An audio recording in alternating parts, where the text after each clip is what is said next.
Juste un petit rappel, le thème de notre émission aujourd'hui, n'oublions pas que c'est toujours notre rubrique clin d'œil, ça continue, la série continue. Donc voilà, le thème du jour, je veux te louer de tout mon cœur, tiré du livre Psaume, chapitre 138, verset 1. Voilà. Nous attendons patiemment notre sœur.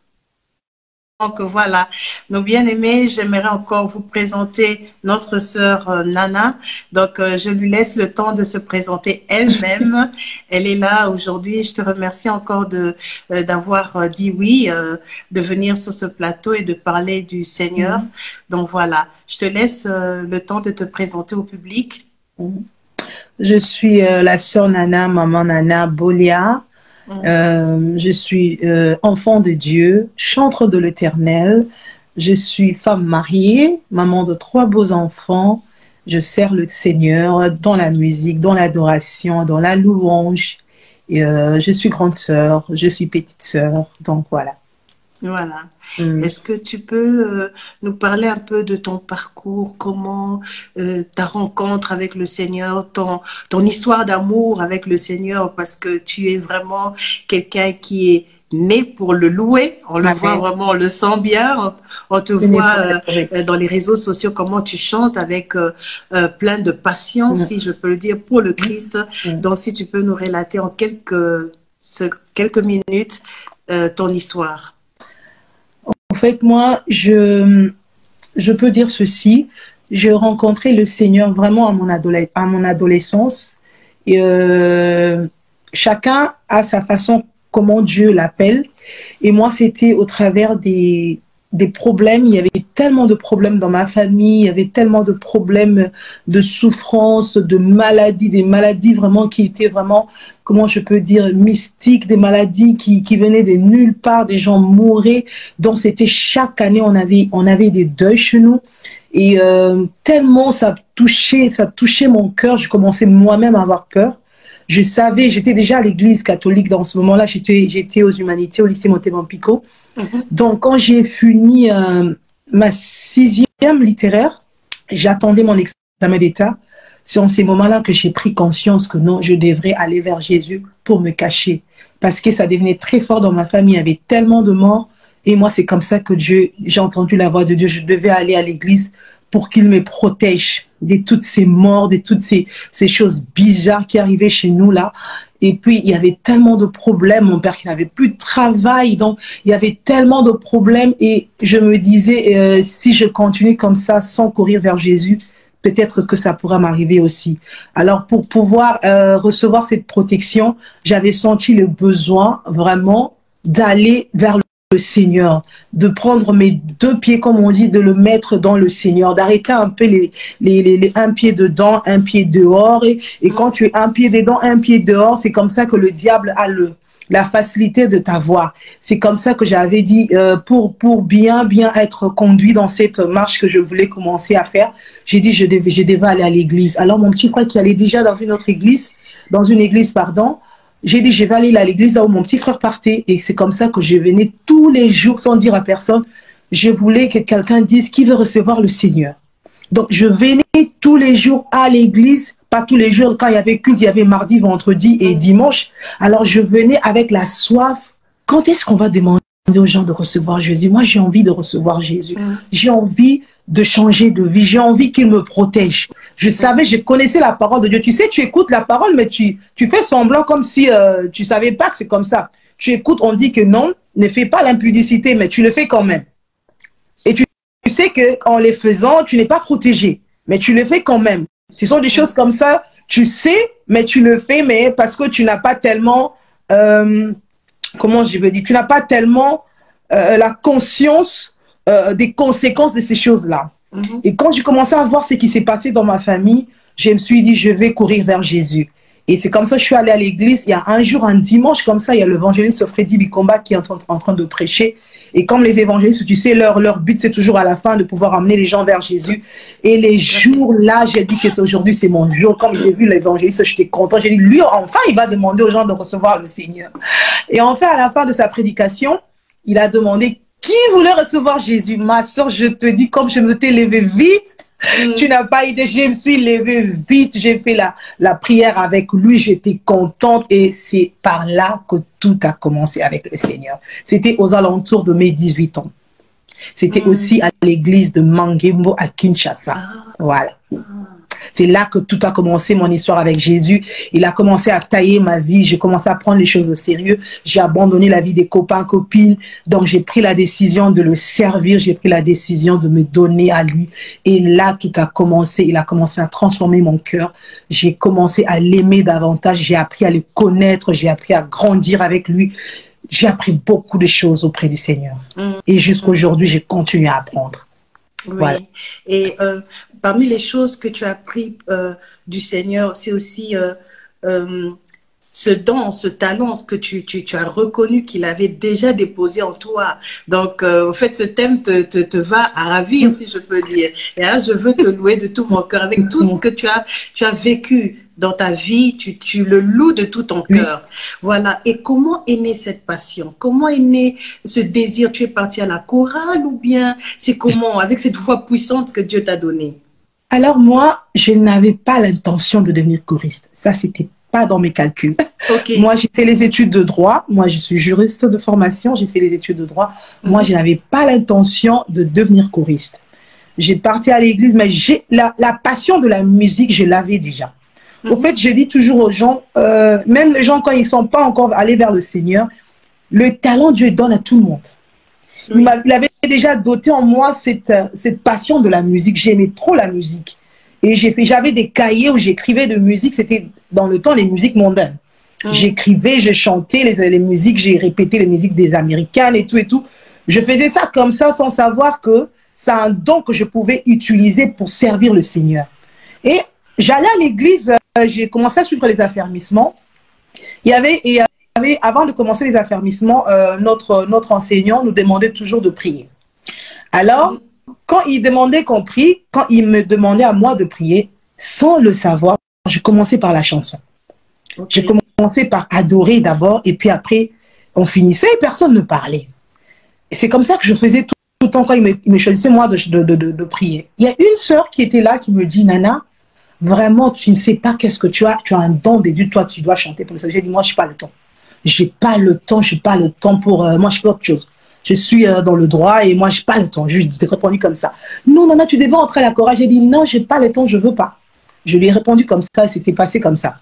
Et à l'église, il y a eu un appel où on appelait les gens, des nouvelles personnes qui voulaient venir servir Dieu dans les départements. Il y avait le département de musique, il y avait aussi, comment on appelle ça, le protocole, l'intercession et tout et tout.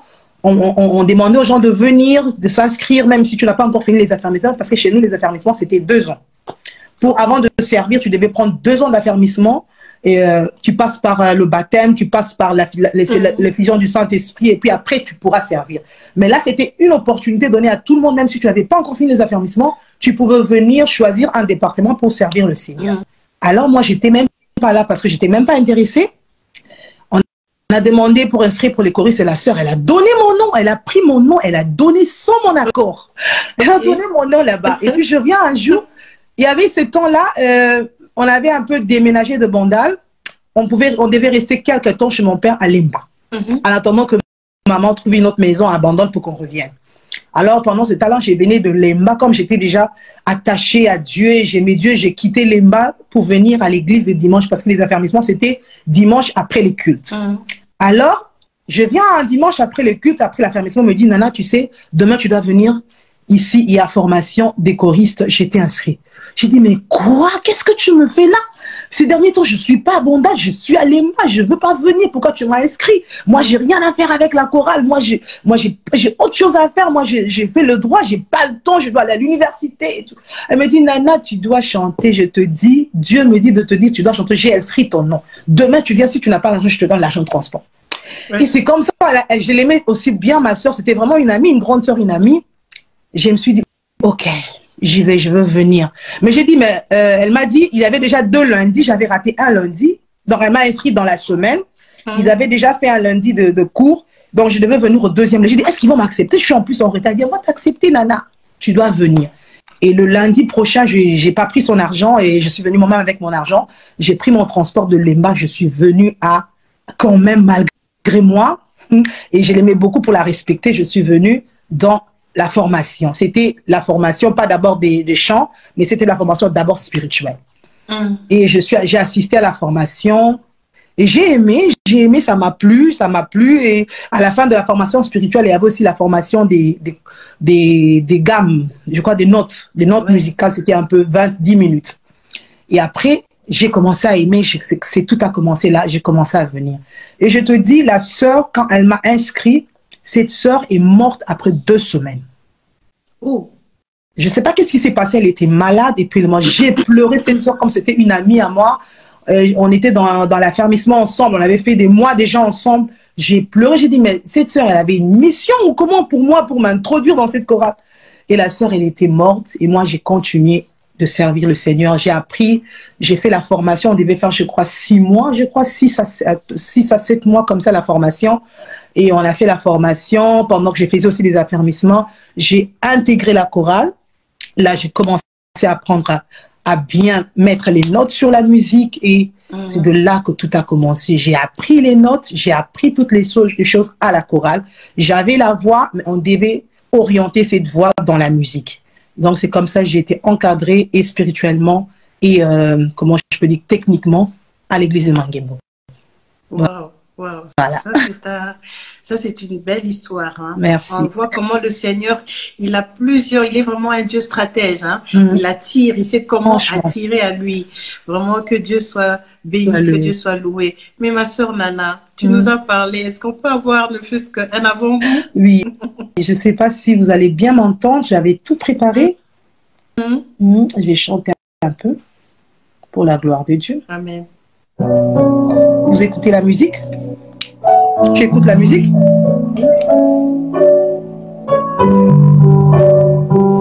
Sens-tu-moi dans l'assemblée des saints, assoif que je me tiens, que ton onction descend sur moi. Conscient que mon destin dans le creux de ta main, que ton onction descend sur moi.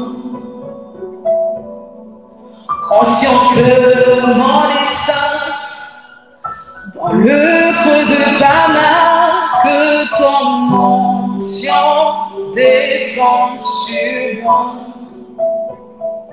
Je suis disposé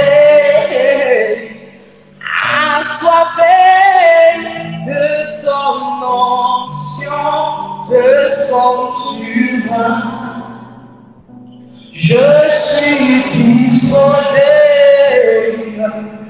à soiffer de ton onction descend sur moi. Je sais que c'est une émission. Est-ce que tu peux dire à Dieu que sa grâce descende sur toi? Je sais que c'est juste une émission, mais à travers cette émission, tu peux recevoir le don de Dieu. Tu peux recevoir la grâce de Dieu. Commence à dire que ton onction descende sur moi. Alléluia.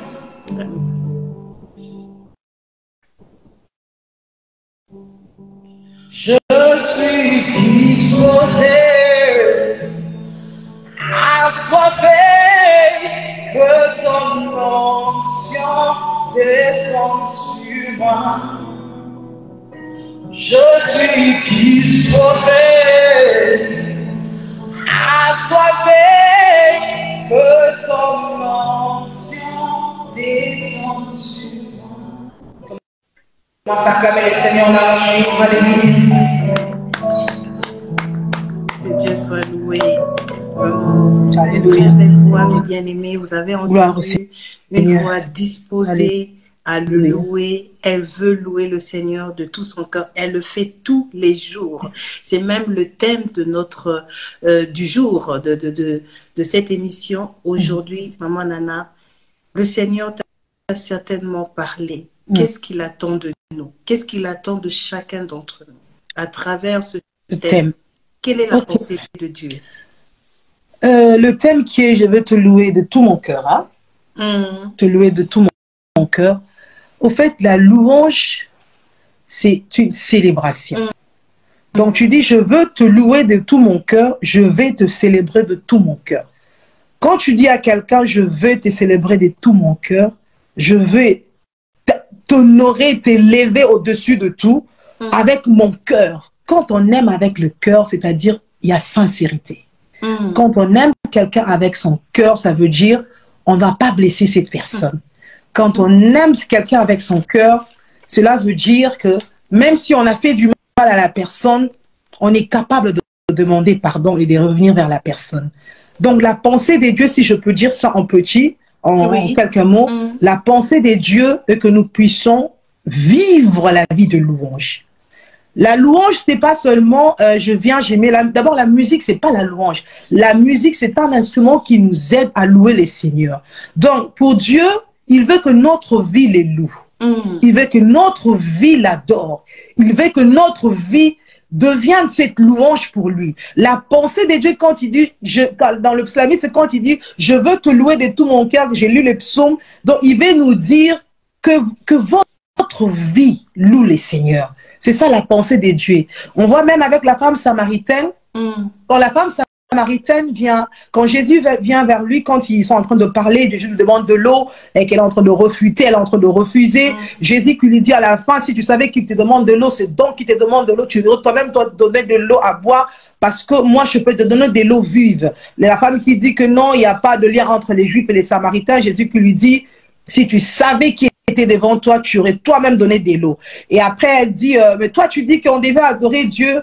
Nous, on dit qu'on doit adorer Dieu ici dans cette montagne, parce que c'était les puits de Jacob, c'était pour eux. Nous devons adorer Dieu ici sur cette montagne. Mais vous, les Juifs, vous dites que non, on doit aller à Jérusalem. Qu'est-ce que Jésus dit? C'est là que je viens. Qu'est-ce que Jésus lui dit, ma sœur?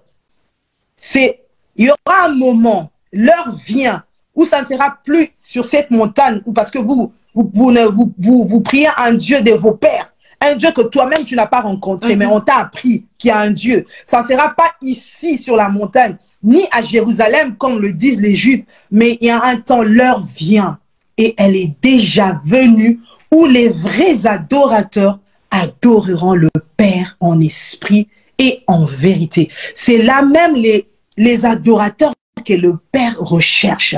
Dieu veut que nous puissions les louer en vérité. Quand il parle de vérité, ma soeur, même ton habillement doit louer le Seigneur. Quand il parle de vérité, donc tu dois être vrai sur tous les plans de la vie. C'est vrai, je ne dis pas que nous sommes parfaits, nous avons des failles, mais Dieu dit, mon juste tombera 7 fois, il se relèvera 7 fois. La pensée de Dieu, quand tu nous demandes de le louer de tout notre cœur, c'est que notre vie le célèbre, que notre vie l'adore. Cette femme samaritaine a compris qu'elle ne connaissait pas Dieu, elle n'avait pas encore rencontré le Seigneur personnellement. Dieu veut que nous ne puissions pas le louer parce qu'on nous a appris qu'il existe la louange. Non. J'ai été à l'église parce que ma maman m'a amené à l'église. C'est là que j'ai appris qu'on chante pour louer Dieu. On dit Kembo nan Kembo, Kunana Lola, Kembo nan Kembo. Dieu ne veut pas ça. Qu'on ne vienne pas louer un Dieu qu'on nous a appris. C'est comme ça que Jésus a dit à la femme samaritaine. Ça ne sera ni à Jérusalem, ni sur cette montagne. Parce que toi, la femme samaritaine, tu dois rencontrer le Jésus que je suis. Avoir une relation personnelle. Quand Dieu parle, quand le psalmiste dit de tout notre cœur, il parle de la relation personnelle avec Dieu. Le connaître lui. Quand tu as cette relation d'intimité avec lui, personne ne viendra te dire, ma soeur, ne fais pas les tatouages, ne fais pas le piercing, ma soeur ne fait pas ceci. Il y a des choses que j'ai abandonnées dans ma vie, que personne n'est venu me dire, non, arrête ça. C'est avec cette communion, tu sens que non, je l'aime, c'est Jésus. Je dois laisser ça, je dois abandonner ça, je dois abandonner ça. Il y a des choses qui vont te quitter parce que tu as rencontré le Père, parce que tu as rencontré ce Jésus-là personnellement. Ce n'est pas parce que tes parents t'ont amené à l'église, mais c'est parce que tu as ton cœur dans sa présence, tu as ton cœur dans ce que tu fais pour lui. Dans cette relation personnelle, tes pouces et t'incitent à les suivre de tout ton cœur et abandonner certaines choses que lui n'aime pas. Donc pour dire en gros, la pensée de la louange et même de l'adoration, c'est que notre vie adore le Seigneur. Même quand tu es dans l'angoisse, tu es dans la tristesse, tu choisis d'accepter de croire en Jésus. Tu choisis d'abandonner tout ce que tu as comme fardeau au pied du Seigneur. Tu choisis de rigoler pendant que tu as un parent ou un mari ou un enfant qui est malade, mais tu choisis de dire, Seigneur, je t'aime malgré les situations de la vie, malgré les problèmes qui se passent autour de moi, je continue à te faire confiance. Donc la pensée de la louange et de l'adoration, c'est que nous puissions vivre la louange. La pensée de Dieu pour nous, enfants de Dieu. Je ne sais pas si j'ai encore le temps pour expliquer. Il y a tellement de choses à dire, ma soeur, à dire là-dessus pour expliquer aux enfants de Dieu. Parce que nous, enfants de Dieu, il y a des gens qui vont à l'église mais qui n'ont pas encore fait la rencontre avec le Seigneur. Ils n'ont pas été visités par le Saint-Esprit. Ils n'ont pas été connectés au Père. Il va juste à l'église parce que c'est un mouvement. Et en ce temps aussi, nous voyons, il y a plein de bêtises, il y a plein de choses qui se passent dans le monde où même les enfants de Dieu sont dedans. Donc, c'est comme ça que le psalmiste nous demande de louer le Seigneur de tout notre cœur, de vivre la louange. Quand j'ai vu la louange, j'ai dit, Seigneur, prends la première place. Quand j'ai dit, glorifie-toi parce que tu as fait de grandes choses. J'ai été malade, tu m'as guéri. On glorifie le Seigneur dans la louange pour tous ses bienfaits. Mais il veut pas seulement que ça s'arrête là. Il veut que nous continuions à vivre cette vie de louange dans notre vie. Et quand tu loues le Seigneur, quand bien même ton mari sera malade, tu n'iras pas chez un autre mari. Parce que tu vis cette louange même dans ton mariage.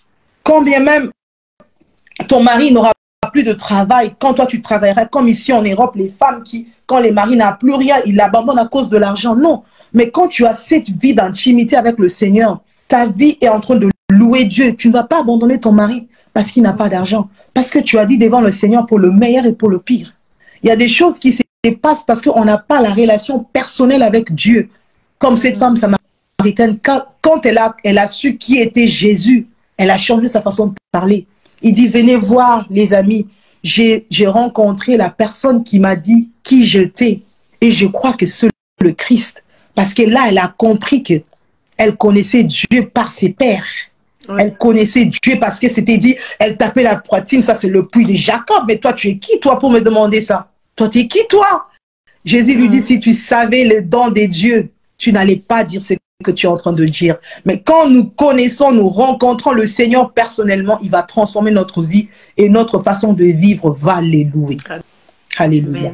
Amen. Amen. Vraiment, c'est très fort ce que tu as dit, cette relation personnelle avec le Seigneur. Amen. Mais que dire pour encourager ceux qui regardent Dieu de loin un peu, qui disent qui doutent un peu, je ne sais pas comment, parce que tu as déjà tout dit, tu as tout compacté, gloire au Seigneur. Je suis très contente, je crois que le Seigneur lui aussi, il est très content du haut de son trône. Alléluia. Voilà, un dernier mot pour motiver, pour encourager ceux qui sont faibles.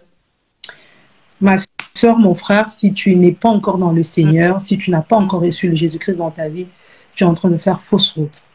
Pourquoi? Parce que si tu regardes une table, la table, il y a quelqu'un qui l'a formée. Il y a quelqu'un qui a fabriqué la table. Donc, ça veut dire que tout ce qui existe a quelque chose qui a commencé à le faire. Donc, le fait que toi, tu existes d'abord, le souffle de vie que tu as, reconnais qu'il y a un créateur qui t'a donné ce souffle de vie-là.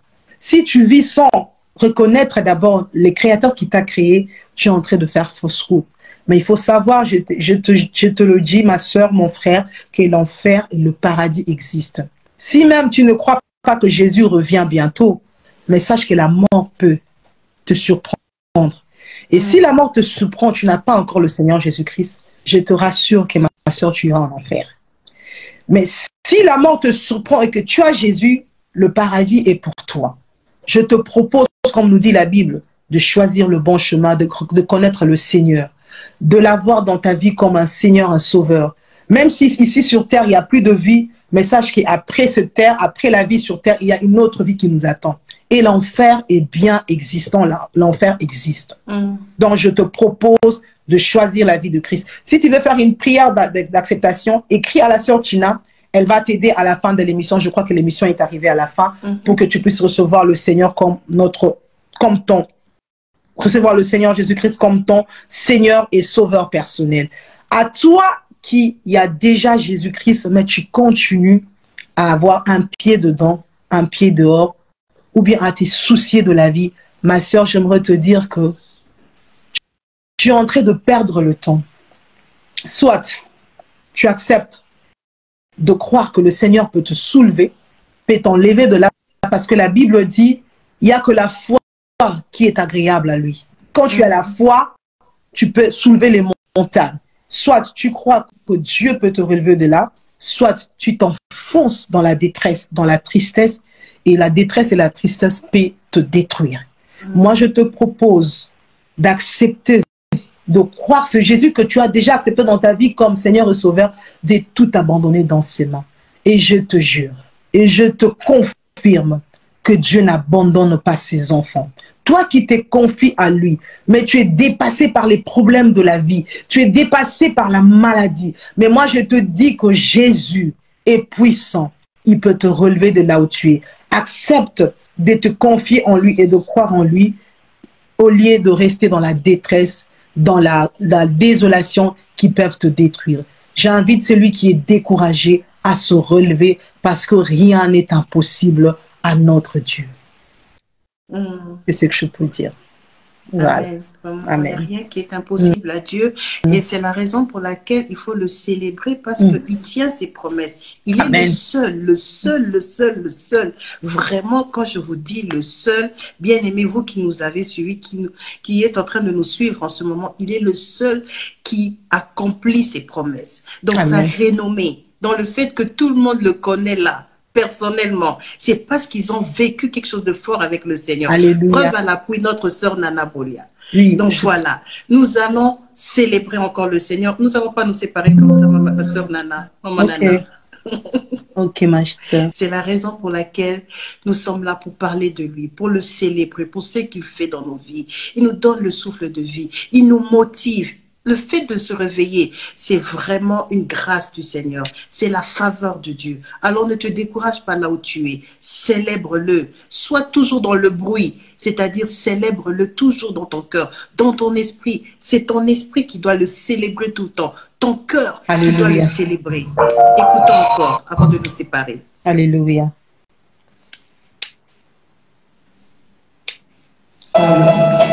Imaginez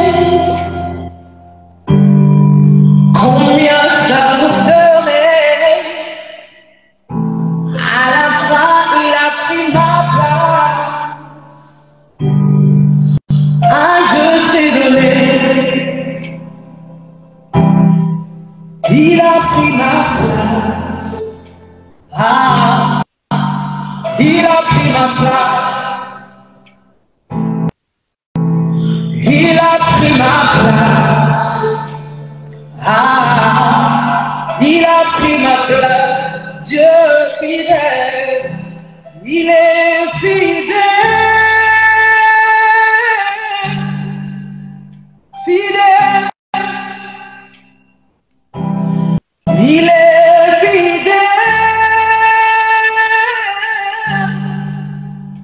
fidèle, mon Jésus est fidèle. Mon Jésus est fidèle. Mon Jésus est fidèle. Mon Jésus est fidèle. Il est présent. Il est présent. Présent. Il est présent.